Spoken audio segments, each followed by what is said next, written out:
दोस्तों, क्या हो जब आपको पता चले कि आपके ही बगल में बैठा हुआ वह आदमी आपका दोस्त नहीं बल्कि आपके दोस्त का कोई बहरूपिया है जो उस घनघोर सड़क के ऊपर कभी भी आपको मौत के घाट उतार सकता है। यहाँ तक आपके दोस्त की लाश गाड़ी के नीचे लटकी हुई है और वह बुरी दशा में है।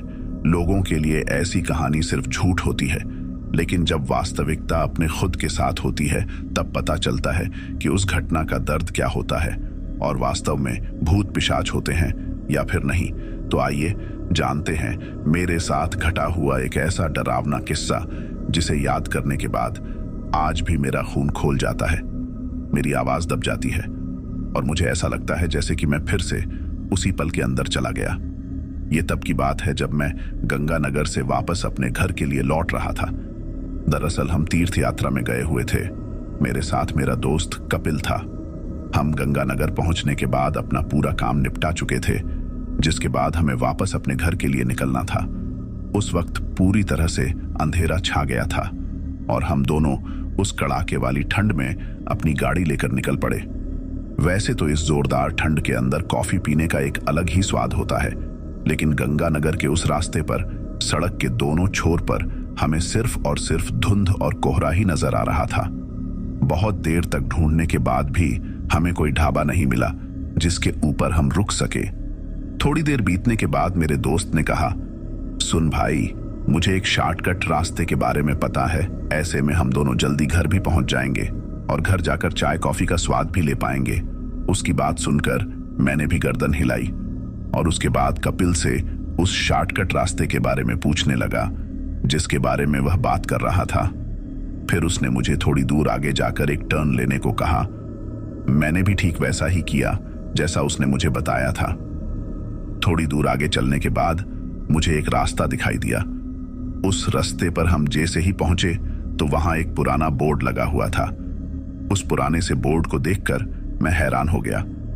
मुझे समझ में नहीं आ रहा था कि उसके ऊपर क्या लिखा हुआ था, क्योंकि वो भाषा एक अजीब सी भाषा थी जिसे समझ पाना मेरे बस में नहीं था। जब मैंने अपने दोस्त से इस बारे में बात की तो उसने बताया कि वह भी इस तरह की लैंग्वेज को समझ नहीं पाता। इसलिए फिर मैंने उस चीज को नजरअंदाज कर दिया और अपनी गाड़ी को उसी रास्ते की तरफ मोड़ लिया। मेरी गाड़ी जैसे ही गंगानगर के उस हाईवे से सटते हुए दूसरे रास्ते पर आई तो मैंने देखा कि उस रास्ते पर मुझे बिल्कुल भी चहलकदमी नजर नहीं आ रही थी। आसमान खुला हुआ था, कहीं भी कोई काला बादल नजर नहीं आ रहा था। आसमान में छोटे छोटे टिमटिमाते हुए तारे ही नजर आ रहे थे। चांद भी कहीं पर छुपा हुआ था। जिस वजह से पूरी रोड अंधेरे से डूबी हुई थी, आसमान में तो तारे टिमटिमा रहे थे, लेकिन जमीन पूरी की पूरी अंधेरे की गिरफ्त में थी। मैं गाड़ी चला रहा था और मेरा दोस्त मेरे बगल में बैठकर इधर उधर की बातें ही बता रहा था कि तभी हमने देखा कि हमारी गाड़ी के ठीक बराबर में हमें कोई जानवर टाइप में कुछ भागता हुआ नजर आ रहा था। हमें ऐसा लग रहा था जैसे कि हमारे बगल में भागती हुई वह चीज एक अननोन सी चीज थी जिसको आज से पहले मैंने कभी भी नहीं देखा। जब मैंने अपने दोस्त कपिल से उसके बारे में बात की तो वह भी उसको देखकर हैरान हो गया। उसे भी समझ नहीं आ रहा था कि यह किस तरह की चीज है जिसके आगे का चेहरा लाल पटट्टों की तरह था। ऐसा लग रहा था जैसे कि कोई जंगल का खूंखार जानवर हमारे पीछे हाथ धोकर पड़ गया था। मेरे दोस्त कपिल ने मेरे ऊपर चिल्लाते हुए कहा, अरे भाई क्या कर रहा है, गाड़ी को थोड़ा तेज चला। उसने इतना कहा ही था कि ना जाने उस कच्ची सड़क के ऊपर कहां से काला काला धुआं फैलने लगा। वह धुआं इतना गहरा था कि मेरी गाड़ी जैसे ही उस धुएं के अंदर दाखिल हुई तब मुझे ऐसा लगा जैसे कि मेरी गाड़ी के कांच के ऊपर किसी ने काले रंग की चादर फेंक दी। अब मेरे लिए गाड़ी चलाना मुश्किल हो रहा था। जैसे तैसे मेरी गाड़ी आगे बढ़ती जा रही थी, वैसे वैसे मुझे किसी भी चीज का अंदाजा नहीं रहता। इसी बीच मेरी गाड़ी एक जगह पर आकर रुक गई। मैंने जब ब्रेक के ऊपर अपना पांव दबाए रखा तब जाकर गाड़ी के ऊपर कोई असर हुआ। जैसे ही मेरी गाड़ी रुकी तो मेरी सांस में सांस आई। अभी भी चारों तरफ वह काले रंग का धुआं फैला हुआ था। उस काले रंग के धुएं की वजह से मेरा दोस्त कपिल मुझे अब अपनी गाड़ी के अंदर कहीं नजर नहीं आ रहा था। उसके बाद मैंने अपने दोस्त कपिल को 2 से 3 बार आवाज भी लगाई, लेकिन उसका कोई जवाब नहीं था। जैसे ही मेरी गाड़ी के अंदर से धुआं पूरा हटा और उसके बाद जब मैंने गाड़ी के अंदर लगी हुई ऊपर की लाइट को ऑन की तो मैं यह देखकर हैरान हो गया कि कपिल गाड़ी के आगे वाले हिस्से से टकराया हुआ था और उसके सर से खून बह रहा था। जैसे ही मैंने कपिल को इस हालत में देखा तो मेरा दिमाग सनक गया। इससे पहले कि मैं उसे उठा पाता, अचानक मुझे ऐसा लगा कि मेरी गाड़ी के शीशे पर किसी ने अपना हाथ थपथपाया था।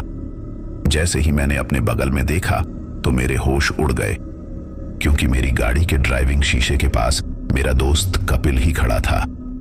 कपिल को अपने सामने देखकर मैं हक्का बक्का रह गया, क्योंकि वह तो मेरे बगल वाली सीट पर बेहोश होकर गिरा हुआ था।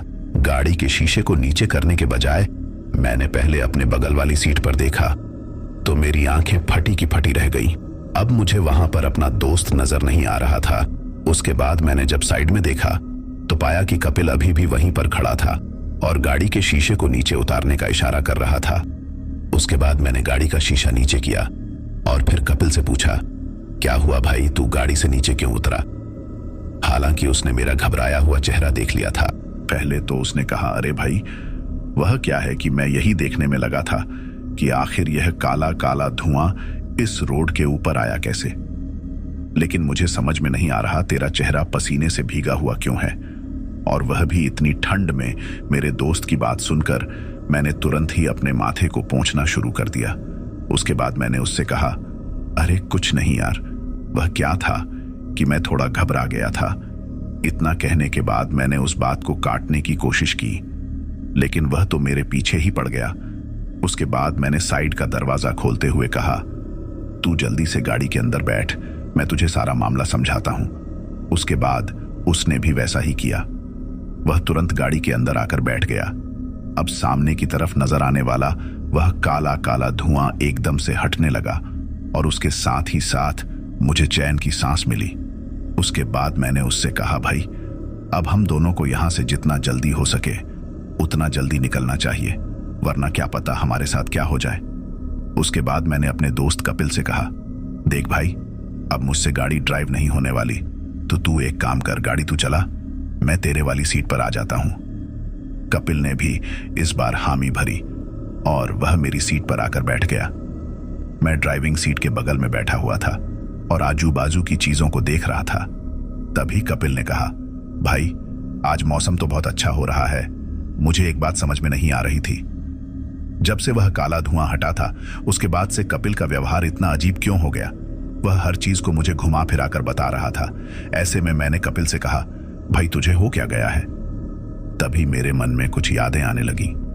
मेरा दोस्त जो मेरे बगल वाली सीट के ऊपर बेहोश होकर गिरा हुआ था और मेरे बगल में बैठा हुआ यह दोस्त जिनकी बातें अब बदली बदली लग रही थीं।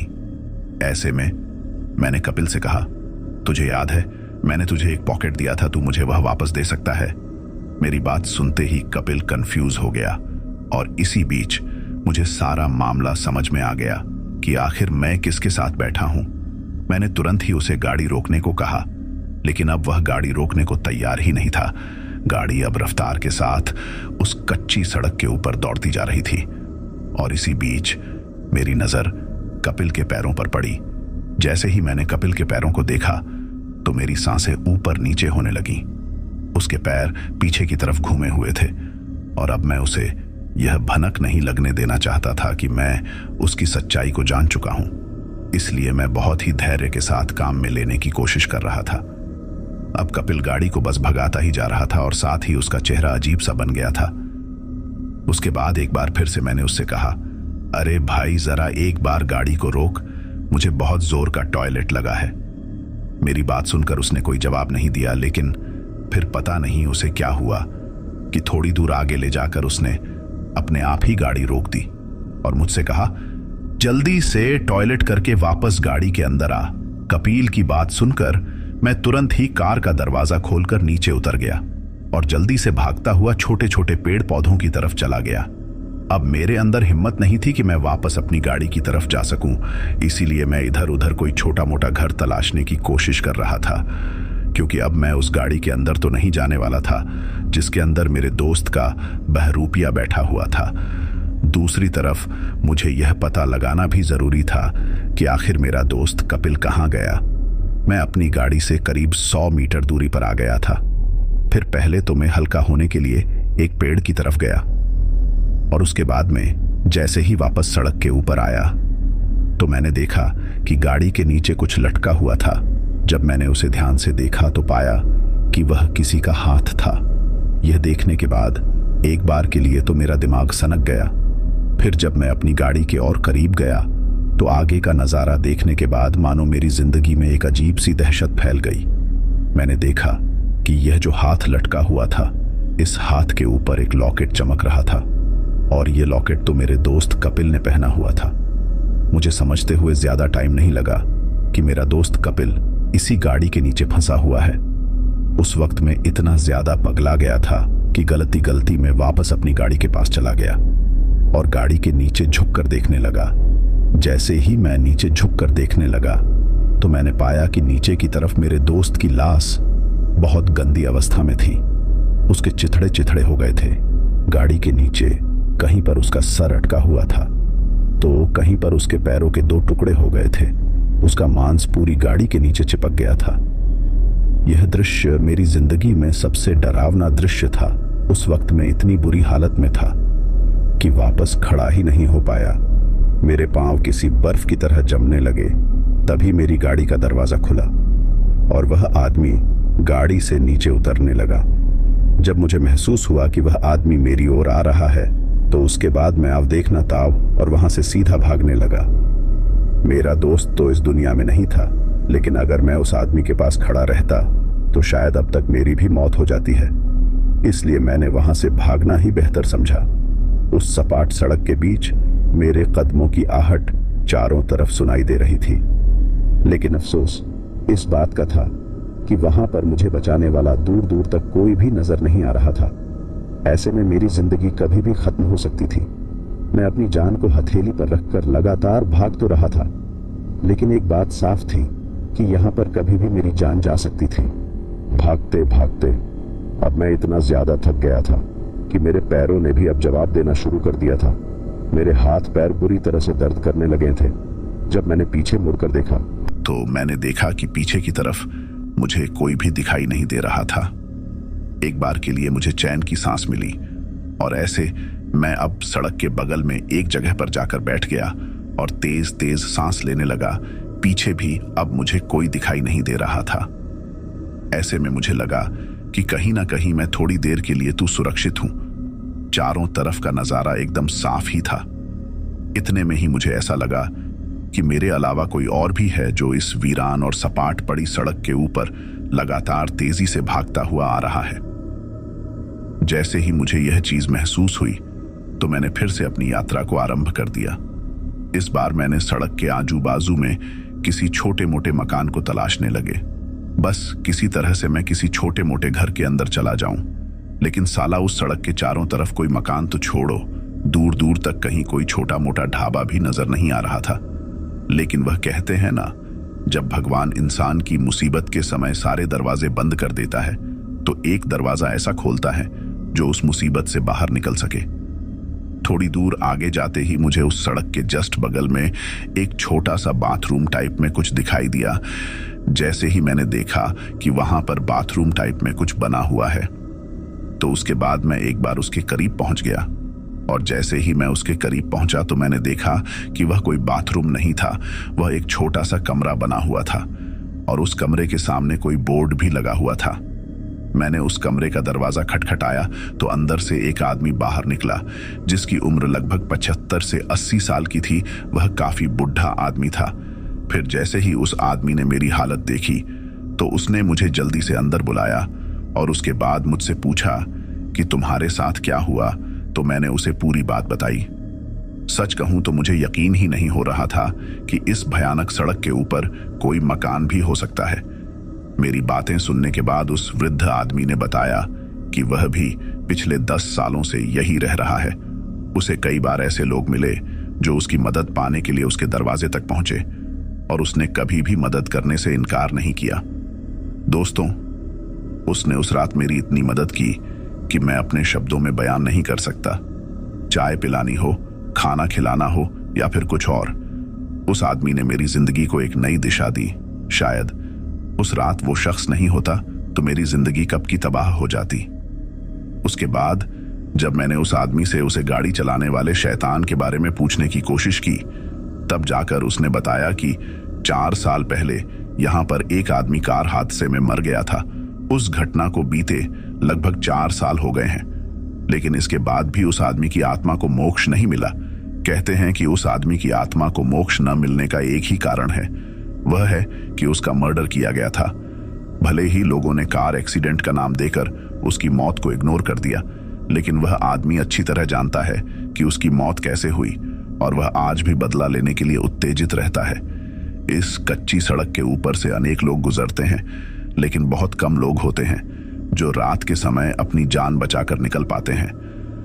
उस कच्ची सड़क के ऊपर एक बोर्ड भी लगा हुआ है जहां उर्दू लैंग्वेज में लिखा हुआ है कि यहां से निकलना आपके लिए खतरे से खाली नहीं है। शायद आपको वह लैंग्वेज समझ में नहीं आई थी। यह सुनकर मैंने भी अपनी गर्दन हिलाई और हाँ जवाब दिया। ऐसे ही बात करते करते कब टाइम बिता और सुबह हो गई पता ही नहीं चला। सुबह होने के बाद यह सारा मामला पुलिस के पास गया।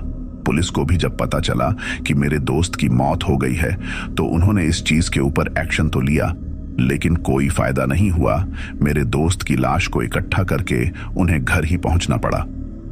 वह इस चीज को समझते थे कि यह रास्ता किस तरह से बना हुआ है। दोस्तों, उस दिन के बाद कहते हैं कि उस रास्ते को पूरी तरह से बंद कर दिया गया।